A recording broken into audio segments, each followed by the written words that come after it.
پھر چوتھے خلیفہ حضرت علی رضی اللہ تعالیٰ عنہ ہیں۔ نبی علیہ السلام نے ان کے بارے میں فرمایا انا مدینۃ العلم وعلی بابھا، میں علم کا شہر ہوں اور علی اس کا دروازہ ہے۔ تو اللہ نے ان کو ایسا علم عطا کیا تھا، چنانچہ باطنی سلسلوں کو اگر آپ دیکھیں تو 4 سلسلوں میں سے 3 سلسلے حضرت علی عنہ سے آگے چلے اور ایک سلسلہ نقشبندیہ حضرت ابوبکر صدیق سے آگے چلا۔ اس کا مطلب یہ کہ اللہ نے ان کو علم ظاہر اور علم باطن بہت عطا کیا تھا، اور ان کے جو فیصلے ہوتے تھے عدالت میں وہ حیران کر دینے والے ہوتے تھے۔ اللہ نے ان کو ایسی سمجھ عطا فرمائی تھی، ایسی شجاعت عطا فرمائی تھی کہ خیبر کا دروازہ جو کئی آدمی مل کر نہیں اٹھا سکتے تھے، انہوں نے اللہ اکبر کا نعرہ لگا کر اس دروازے کو توڑ دیا اور ایک ہاتھ کے ساتھ اٹھا لیا۔ چنانچہ یہ خلفائے راشدین کہلاتے ہیں۔ حدیث مبارکہ میں آتا ہے کہ نبی علیہ السلام نے ایک مرتبہ فرمایا کہ واعظم بلیغا، حدیث میں آتا ہے کہ بڑا پر اثر واعظ کیا۔ صحابہ نے پوچھا اے اللہ کے وسلم، یہ تو واعظ ایسا ہے جیسے کوئی جدا ہونے والا بات کرتا ہے۔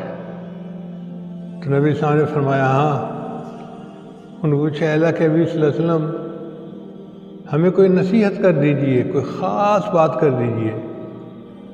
نبی علیہ السلام نے فرمایا علیکم بسنتی و سنت خلفاء الراشدین المہدیین، تمہارے اوپر لازم ہے میری سنت پر عمل کرنا اور خلفاء راشدین کی سنت پر عمل کرنا۔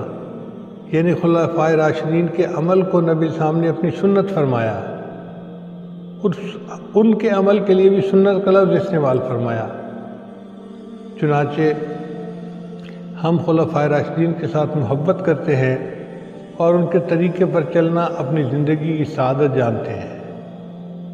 نبی صاحب نے فرمایا کہ بنی اسرائیل کے 72 فرقے بنے ہیں، میری امت کے 73 فرقے ہوں گے، مگر ان میں سے ایک فرقہ ناجیہ ہوگا، ایک فرقہ ہوگا جو دوزخ سے نجات پانے والا ہوگا۔ صحابہ کرام نے پوچھا اے اللہ کے نبی، وہ فرقہ ناجیہ کون سا ہوگا؟ نبی صاحب نے فرمایا ما انا علیہ و اصحابی، کہ جس راستے پر میں ہوں اور میرے صحابہ ہیں، جو اس راستے پر چلنے والے لوگ ہوں گے وہ نجات پانے والے لوگ ہوں گے۔ اس لیے ہم اپنے آپ کو اہل سنت والجماعت کہلاتے ہیں کہ ہم نبی علیہ السلام کی سنت پر بھی عمل کرتے ہیں اور صحابہ کی جماعت کے نقش قدم کے اوپر بھی چلتے ہیں۔ اہل سنت والجماعت، یہ ما انا علیہ و اصحابی کا نمونہ ہے۔ چنانچہ نبی اسلام نے ارشاد فرمایا الصحابۃ کلہم عدول، میرے صحابہ سارے کے سارے عادل ہیں۔ جب اللہ کے نبی نے ان کو عادل ہونے کا سرٹیفکیٹ عطا فرما دیا، کون ہے جو ان کے بارے میں شک و شبہ کرے؟ جو شک کرے گا وہ اپنے ایمان کی خیر منائے۔ چنانچہ یہودیوں میں سے ایک شخص تھا جس نے یہ کام سب سے پہلے کیا کہ صحابہ کرام کے بارے میں شکوک و شبہات پیدا کر دو۔ قرآن کے راوی بھی یہی ہیں، نبی اسلام کے حدیث پاک کے راوی بھی یہی ہیں۔ جب ان کے بارے میں شبہ پیدا ہو گیا تو پورا دین ہی مشکوک ہو جائے گا۔ تو صحابہ کرام کے بارے میں جو بندہ دل میں کھوٹ رکھتا ہے اس کے تو دین کی بنیادیں ہی ہل جاتی ہیں۔ اس لیے نبی صلی اللہ علیہ وسلم نے فرمایا اللہ اللہ فی اصحابی، کہ میرے صحابہ کے معاملے میں اللہ سے ڈرتے رہنا۔ لا تتخذوهم من بعد غرضا فمن احبهم فبحبی احبهم، جو ان سے محبت کرے گا وہ میری محبت کی وجہ سے ان سے محبت کرے گا۔ ومن ابغضهم فببغضی ابغضهم، اور جو ان سے بغض رکھے گا وہ میرے بغض کی وجہ سے ان سے بغض رکھے گا۔ چنانچہ صحابہ کرام سے بغض رکھنا گویا نبی علیہ السلام سے بغض رکھنا ہے، اور صحابہ کرام سے محبت رکھنا نبی علیہ السلام سے محبت رکھنا ہے۔ نبی علیہ السلام نے ارشاد فرمایا صحابہ کرام کو، بلغوا انی ولو آیا، کہ جو بات مجھ سے سنتے ہو اس کو آگے لوگوں تک پہنچاؤ۔ یعنی صحابہ کرام کو روایت حدیث کا منصب نبی علیہ السلام نے دیا۔ اب جب نبی علیہ السلام نے منصب دیا، اب کوئی بندہ صحابہ کرام کو جانچ پٹخ نہیں کر سکتا کہ جی کون کیسا تھا کون کیسا تھا۔ بھائی جب اللہ کے نبی علیہ السلام نے ان کو پاس کر دیا اور فرما دیا کہ تم میری حدیث کو آگے روایت کرو، تو یہ ان کے پاس بہت بڑی سند ہے۔ جرح اور تعدیل کے جتنے قوانین ہیں وہ صحابہ کے بعد انسانوں پر اپلائی ہوتے ہیں۔ نبی صلی اللہ علیہ وسلم نے فرمایا خیر امتی قرنی، کہ میری امت میں سب سے بہترین میرا زمانہ ہے، ثم الذین یلونہم ثم الذین یلونہم۔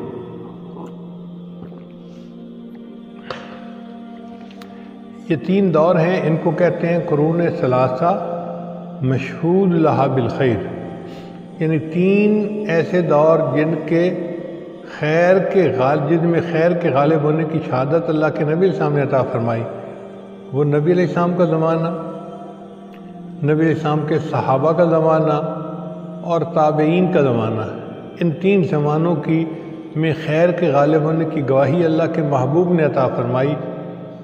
اور اللہ کی شان دیکھیں کہ جو خلافت راشدہ ہے وہ کرنی کے لفظ کے اندر موجود ہے۔ اگر چالوں خلفائے راشدین کے ناموں کا آخری حرف لے لیں تو صدیق کا آخری حرف قاف بنے گا، عمر کا آخری حرف را بنے گا، عثمان کا آخری حرف نون بنے گا، اور علی کا آخری حرف یا بنے گا، تو یہ لفظ بنے گا کرنی۔ یعنی کرنی لفظ کے اندر خلافت راشدہ کے ترتیب کا ثبوت ملتا ہے۔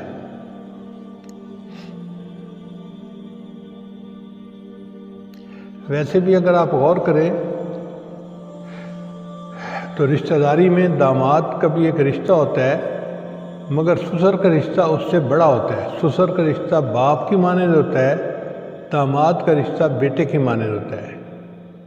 تو حضرت عمر لانو اور حضرت ابو بکر صدیق لانو یہ نبی علیہ السلام کے سسر بھی تھے، چونکہ ابو بکر صدیق کی بیٹی سیدہ عائشہ نبی علیہ السلام کی بیوی تھیں، اور عمر لانو کی بیٹی سیدہ حفصہ بھی امہات المومنین میں سے تھیں۔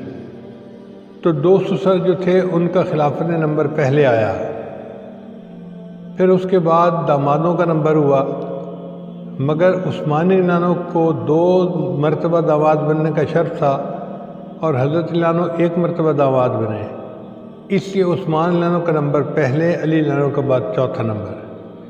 تو خلفائے راشدین کی جو ترتیب ہے یہ بھی عجیب حکمت پر مبنی ہے۔ نبی اسلام نے ارشاد فرمایا اصحابی کا نجوم بِأَيِّهِمُ اقْتَدَيْتُمْ اهْتَدَيْتُمْ، میرے صحابہ ستاروں کی مانند ہے، تم اس میں سے جن کی اقتداء کرو گے ہدایت پا جاؤ گے۔ چنانچہ صحابہ کرام کی زندگیوں میں ہر طرح کی مثالیں ملتی ہیں۔ اب جو بندہ جس حال میں بھی ہو وہ صحابہ کرام کی اقتداء کر لے، وہ ہدایت پا جائے گا۔ اس کو میں 2 مثالوں سے سمجھاتا ہوں۔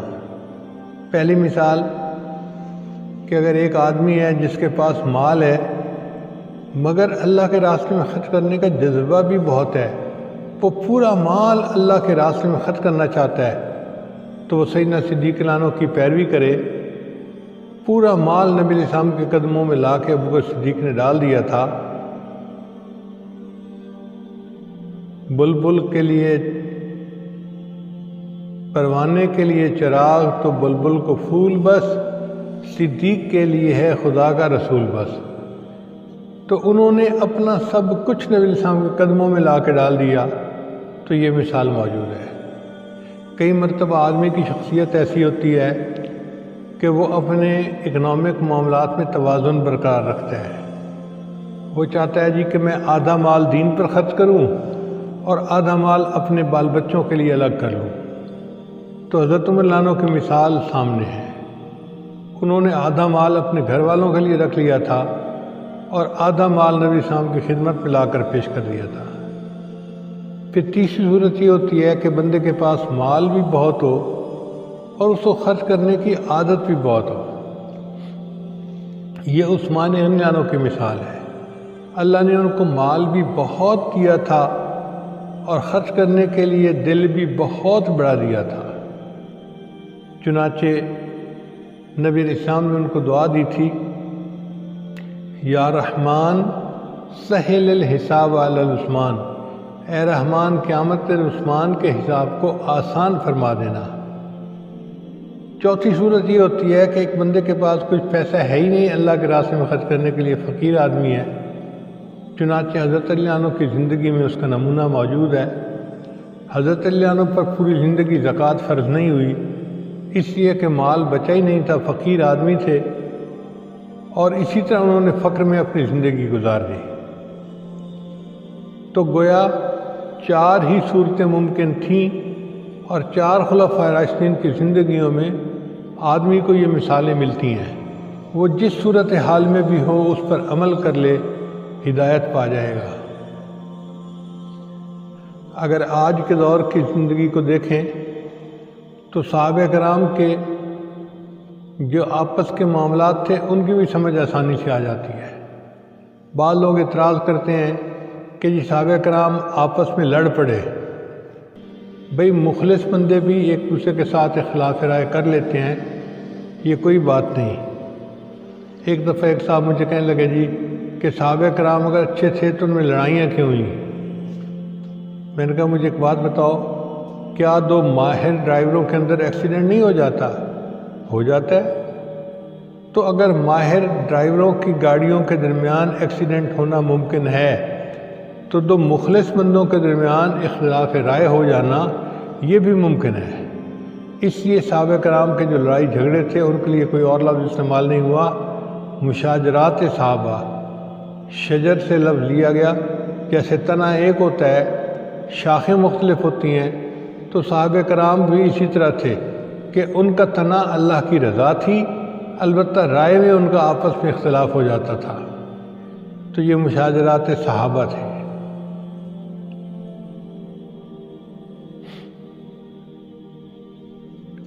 ہمارا یہ عقیدہ ہے کہ صحابہ باہم جنگ بھی کریں تو وہ سعید ہیں۔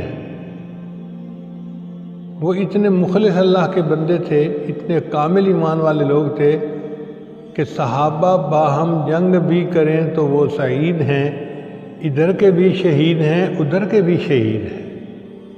یہ ایسے کامل ایمان والے لوگ تھے کہ اگر وہ آپس میں لڑ بھی پڑے تو ادھر والے بھی شہید ہوں گے ادھر والے بھی شہید ہوں گے، اپنی خلوص نیت کی وجہ سے، اپنے کامل ایمان کی وجہ سے۔ اس لیے ہم صحابہ کرام کی جماعت کے ساتھ محبت کرتے ہیں اور اس محبت کو اپنے لیے زندگی کا سرمایہ سمجھتے ہیں۔ آج کے دور میں کوئی ایک فرقہ ایسا آ گیا ہے کہ جو کہتا ہے کہ جی تاریخ یہ کہتی ہے، تاریخ یہ کہتی ہے۔ او اللہ کے بندو، تاریخ کی کیا اتھینٹسٹی ہے؟ تاریخ مورخ نے تو ایک بات سنی سنائی لکھ دی، اب وہ بات ٹھیک ہے یا نہیں یہ تو کوئی اس کی دلیل نہیں ہے، کوئی سند نہیں ہے۔ ہم ان کو یہ کہتے ہیں کہ ہم صحابہ کرام کو تاریخ کے آئینے میں نہیں دیکھتے، ہم صحابہ کرام کو قرآن و حدیث کے آئینے میں دیکھتے ہیں۔ اگر صحابہ کرام کو دیکھنا ہے تو یہ دیکھو کہ اللہ نے ان کے بارے میں کیا کہا، نبی اسلام نے ان کے بارے میں کیا کہا۔ اللہ تعالیٰ فرماتے ہیں اولئک کتب فی قلوبہم الایمان، یہ وہ لوگ تھے جن کے دلوں میں اللہ نے ایمان کو لکھ دیا تھا۔ اللہ ان کے بارے میں فرماتے ہیں اولئک ھم المفلحون، یہ وہ لوگ ہیں جو فلاح پانے والے ہیں۔ ایک جگہ اللہ نے ان کو تمغہ دیا اور فرمایا اولئک ھم المؤمنون حقا، یہ پکے سچے مومن ہیں۔ سبحان اللہ، ایسے پیارے الفاظ ہیں کہ اگر ہمیں کوئی کہہ دے کہ تو پکا مومن ہے تو میں اسی لمحے مرنے کے لیے تیار ہوں۔ اللہ نے قرآن مجید میں ان صحابہ کے بارے میں فرما دیا اولئک ھم المؤمنون حقا، اب اس سے بڑا تمغہ ان کو کیا چاہیے؟ پھر 10 حضرات ایسے تھے کہ جن کے بارے میں نبی سامنے نام لے کر فرمایا ابوبکر فی الجنہ، عمر فی الجنہ، عثمان فی الجنہ، علی فی الجنہ۔ تو یہ 10 صحابہ تھے جن کو عشرہ مبشرہ کہا جاتا ہے۔ اور باقی صحابہ کے بارے میں اللہ فرماتے ہیں رضی اللہ عنہم ورضوا عنہ، وہ اللہ سے راضی ہو گئے، اللہ ان سے راضی ہو گئے۔ اب جن کے ساتھ راضی ہونے کی بشارتیں قرآن دے رہا ہے وہ کیسے خوش نصیب حضرات ہیں۔ رہ گئی بات تاریخ کی، تو تاریخ کی حقیقت بھی سن لیجئے کہ کربلا کے اندر جو واقعات پیش آئے ان کی روایت کرنے والا کوئی مومن نہیں تھا۔ مومن سے مراد سیدنا حسین رضی اللہ عنہ کے قافلے کا بندہ کوئی نہیں تھا۔ جتنے مرد تھے وہ سارے کے سارے شہید ہو گئے، اور پیچھے مستورات بچیں جو خیمے میں تھیں، اور ایک زین العابدین رحمۃ اللہ علیہ جو اس وقت بیمار تھے وہ خیمے کے اندر تھے، وہ لڑکے تھے۔ اب آپ بتائیے کہ جو خیمے کے اندر عورتیں ہیں ان کو کیا پتہ کہ باہر کیا ہو رہا ہے؟ ہزاروں کے مجمع کے اندر اگر دو بندے لڑ بھی رہے ہوں تو دور بیٹھی عورت کو کیا پتہ چلے کہ کیا ہو رہا ہے؟